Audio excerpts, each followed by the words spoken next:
दोस्तों, आलस से एक ऐसी बुरी आदत है जिसकी वजह से अच्छे अवसर भी हाथ से निकल जाते हैं। इस बुराई को जल्दी से जल्दी छोड़ देने में ही भलाई है। क्या आपने कभी सोचा है कि आलस जैसी छोटी सी चीज़ हमारे सपनों की रफ्तार को कैसे कम कर सकती है? आज मैं आपको एक ऐसी कहानी सुनाने वाली हूँ जिसमें एक आलसी व्यक्ति अपने आप को ढूंढता है और उस आलस्य के पीछे छुपी ताकत को समझता है। तो चलिए शुरू करते हैं। एक नगर में एक महान बौद्ध भिक्षु रहा करते थे। वह बहुत ज्ञानी थे और बहुत ही शांत स्वभाव के थे और उनकी यह बात ही उनकी विशेषता भी थी। एक बार की बात है, बौद्ध भिक्षु नगरवासियों को उपदेश दे रहे थे। बौद्ध भिक्षु कह रहे थे कि शब्दों में जीवन बदलने की शक्ति होती है। अपने शब्दों से जीवन बदलो। हम जो भी शब्द अपने लिए या दूसरों के लिए कहते हैं या जो भी बातें करते हैं उस पर हमें ध्यान देना चाहिए। इतना कहकर बौद्ध भिक्षु ने अपना उपदेश समाप्त किया और वहाँ से चले गए। एक दिन वह बौद्ध भिक्षु एक मार्ग से गुजर रहे थे। उसी मार्ग से एक युवक भी गुजर रहा था। उस युवक ने जब बौद्ध भिक्षु को देखा तो वह जोर जोर से हंसने लगा और कहने लगा, अरे साधु महाराज, आप तो ढोंगी हैं। आपके उपदेशों में यह कहने से कि शब्दों में बड़ी ताकत है, आपकी बात सत्य नहीं हो जाएगी। यह सब सिर्फ बातें हैं। भला ऐसे कैसे हो सकता है कि शब्दों से हमारा जीवन बदल जाए? उस युवक की सारी बातें उस बौद्ध भिक्षु ने ध्यानपूर्वक सुनी और उसके बाद वह मुस्कुराते हुए उस युवक से कहते हैं, बेटा, शब्दों में बहुत ताकत होती है, वो जीवन को बदल सकते हैं। मैं तुम्हें अपने अनुभव से ही बता रहा हूँ, लेकिन फिर भी तुम्हें यकीन ना हो तो तुम इसे खुद आजमा कर देख सकते हो। उस बौद्ध भिक्षु की यह बात सुनकर युवक थोड़ा सा गंभीर हो गया। उसने काफ़ी देर सोच विचार किया और उसके बाद उस बौद्ध भिक्षु से कहता है, हे गुरुवर, अगर ऐसी बात है तो आप मेरे साथ चलिए। मेरा छोटा भाई है जिसकी उम्र करीब 25 वर्ष है और उसे ना जाने क्या हुआ है। वह करीब 3 वर्षों से कुछ भी नहीं करता, बस लेटा रहता है।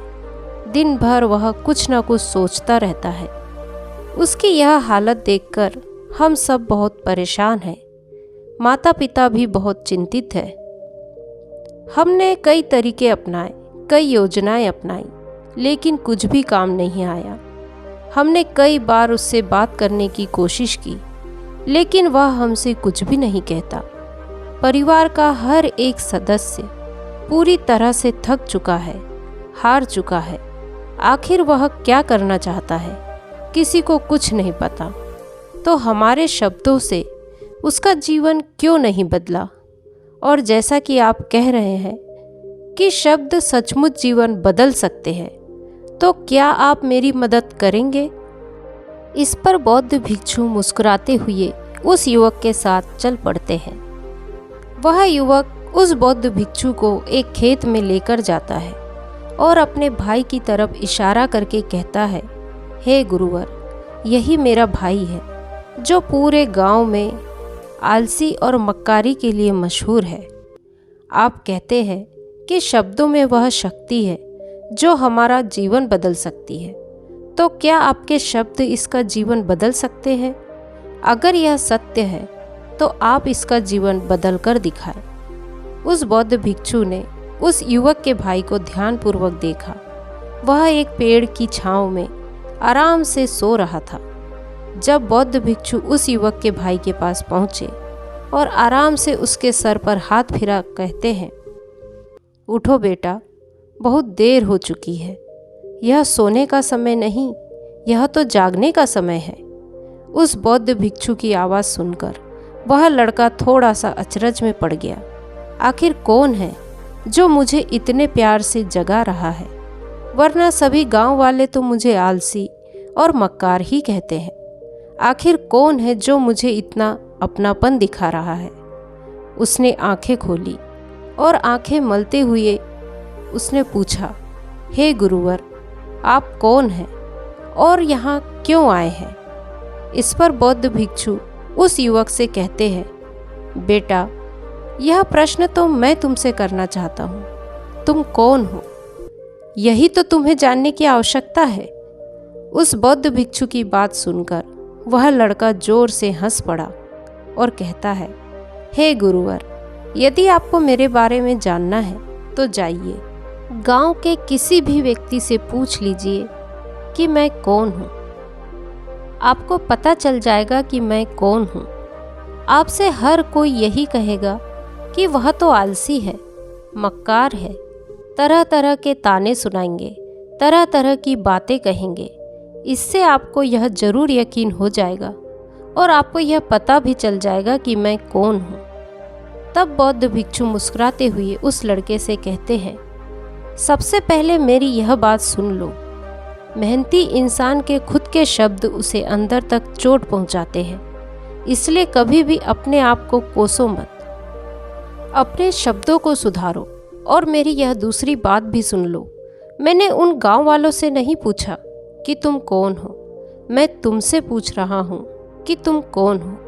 लेकिन तुमने तो अपनी आदतें मुझे बताई। आलस तुम्हारी पहचान नहीं, तुम्हारी आदत हो सकती है, और इंसान नहीं, उनकी आदतें खराब होती है। इसलिए बेटा, तुम आलसी और मक्कार नहीं हो, यह तो तुम्हारी आदत है। बस इतनी सी बात है जो गांव वाले नहीं समझ सकते। यह सारी बातें सुनकर वह लड़का थोड़ा सा आश्चर्यचकित रह गया, क्योंकि गांव वाले हमेशा उसे मक्कार, आलसी और तरह तरह के ताने ही सुनाया करते थे। उस बौद्ध भिक्षु की यह बात सुनकर उस लड़के की आंखों में आंसू आ गए। वह तुरंत ही दोनों हाथ जोड़कर बौद्ध भिक्षु के चरणों में गिर पड़ा और उनसे कहने लगा, आप सत्य कहते हैं, यह मेरी आदत ही है और मैं इस आदत से बहुत परेशान हूँ। मैंने बहुत कोशिशें भी की, लाख उपाय किए, लेकिन मैं अपनी इस आदत से छुटकारा नहीं पा सका। इन आदतों से बाहर आना बहुत कठिन है। मैंने कई बार आलस छोड़ने का प्रयास तक किया, पूरी कोशिश भी की, लेकिन कोई लाभ नहीं हुआ। मैं जब भी कोई कार्य करने की कोशिश करता हूँ तो पता नहीं क्यों मेरा मन कहीं और भागने लगता है, मेरा दिमाग किसी और दिशा में काम करने लगता है और मैं उस काम पर ध्यान ही नहीं दे पाता। मैं क्या करूँ, कैसे करूँ, मुझे कुछ भी समझ नहीं आता। जब भी मैं किताबें पढ़ने की कोशिश करता हूँ तो मुझे नींद आने लगती है। मन में एक अजीब सा दर्द महसूस होता है। ऐसा लगता है कि मेरा जीवन यूं ही व्यर्थ जा रहा है। और जब मैं इस दर्द को बर्दाश्त नहीं कर पाता तो मैं सो जाता हूँ, ताकि जब मैं उठूँ तो मुझे दर्द महसूस ना हो। और अब तो मुझे यह यकीन हो चुका है कि मैं इन आदतों से नहीं निकल सकता। ये आदतें मुझे नहीं छोड़ने वाली। इस पर बौद्ध भिक्षु उस लड़के से कहते हैं, बेटा, यदि तुम इस आलस की आदत को छोड़ना चाहते हो तो मैं तुम्हें एक सही उपाय बता सकता हूँ, लेकिन उसके लिए तुम्हें कल सुबह मुझसे मिलना होगा, तभी वह तरीका मैं तुम्हें बताऊंगा। यदि तुम उस तरीके को सीखना चाहते हो तो कल सुबह मेरे पास चले आना। इतना कहकर बौद्ध भिक्षु वहाँ से चले गए। लेकिन उस बौद्ध भिक्षु की सारी बातें उस लड़के के कानों में गूंज रही थी। वह यह समझ नहीं पा रहा था कि आखिर वह बौद्ध भिक्षु उसे कौन सा मार्ग दिखाने वाले हैं। वह ऐसा कौन सा उपाय बता देंगे जिससे उसके जीवन से आलस्य हमेशा हमेशा के लिए खत्म हो जाएगा। देखते ही देखते रात हो गई।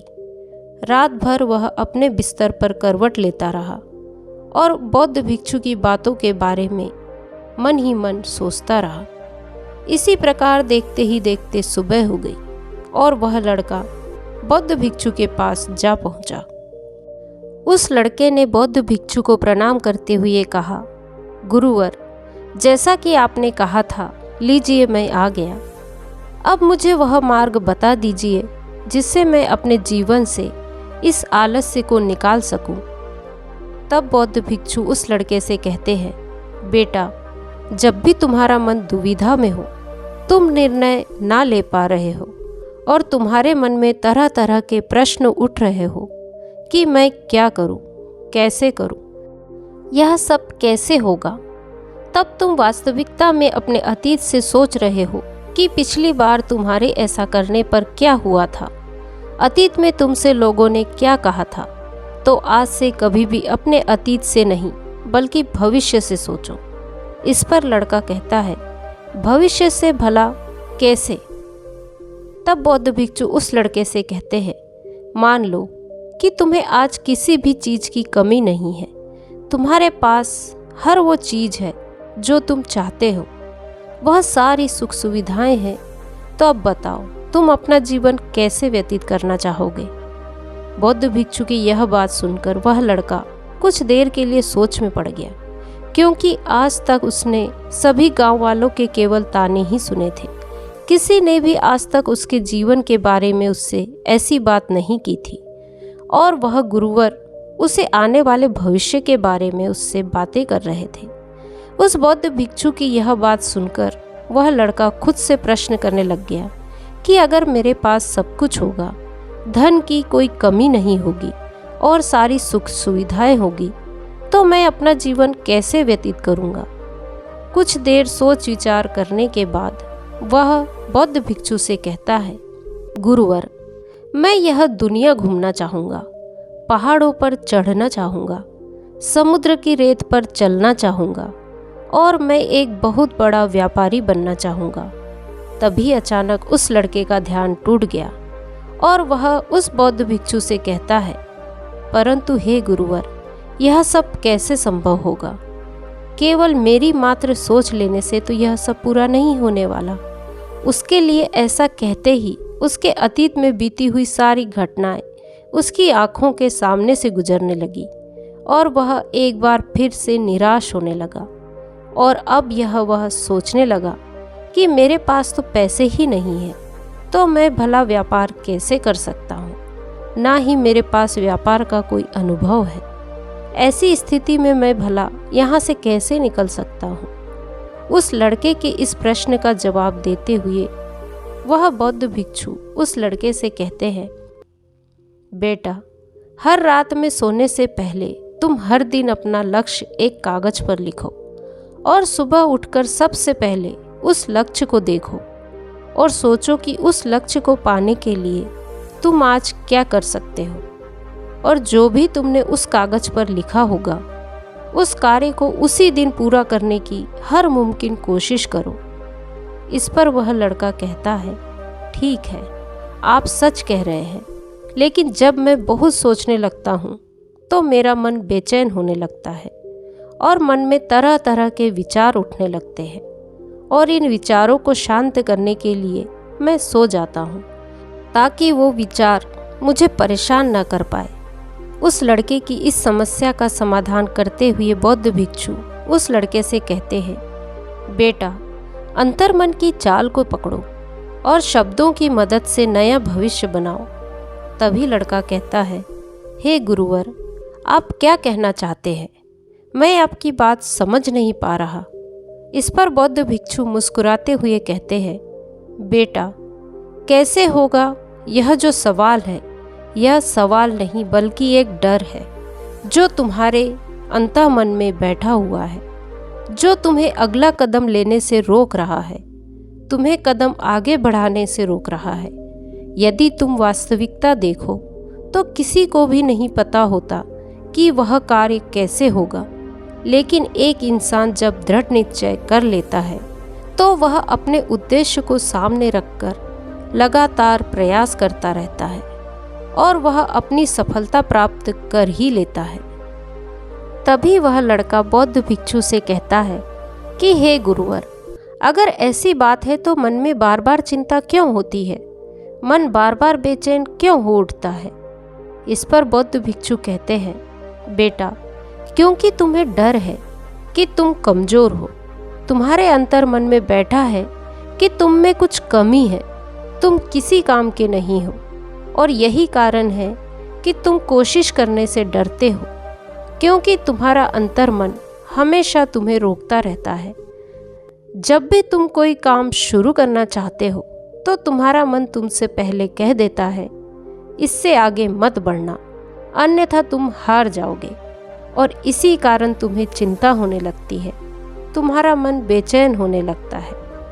तब वो लड़का कहता है, गुरुदेव, आपने जो कुछ भी कहा वह बिल्कुल सत्य है, लेकिन अब आप ही मुझे बताइए, मैं इस परेशानी से बाहर कैसे निकलूं? इसका जवाब देते हुए वह बौद्ध भिक्षु उस लड़के से कहते हैं, बेटा, इस समस्या का समाधान बहुत ही आसान और सरल है। तुमने देखा होगा कि अक्सर ही हम अपने आप को दोष देते रहते हैं, अपने आप को तरह तरह के अपशब्द कहते रहते हैं, जो हमारे अंतर्मन में जाकर बैठ जाते हैं और वही हमें आगे बढ़ने से रोकते हैं। और इन शब्दों का हम पर बहुत गहरा प्रभाव भी पड़ता है, क्योंकि जैसा हम खुद से कहते हैं, जैसा हम पूरी भावनाओं के साथ सोचते हैं, हम वैसा ही बनते चले जाते हैं। इसलिए यदि तुम खुद को बदलना चाहते हो, तुम भी काबिल बनना चाहते हो, तो तुम्हें अपने अंतर्मन को नए संदेश देने की ज़रूरत है। जैसे कि मेरे शरीर का हर एक कण, हर एक हिस्सा, हर एक विचार शांति और ऊर्जा से भरा हुआ है। मैं दृढ़ संकल्प और आत्मविश्वास के साथ हर दिन के लक्ष्यों को पूरा करता हूँ। मैं अपनी कमजोरी को अभ्यास में बदलता हूँ, चिंता को ध्यान में बदलता हूँ।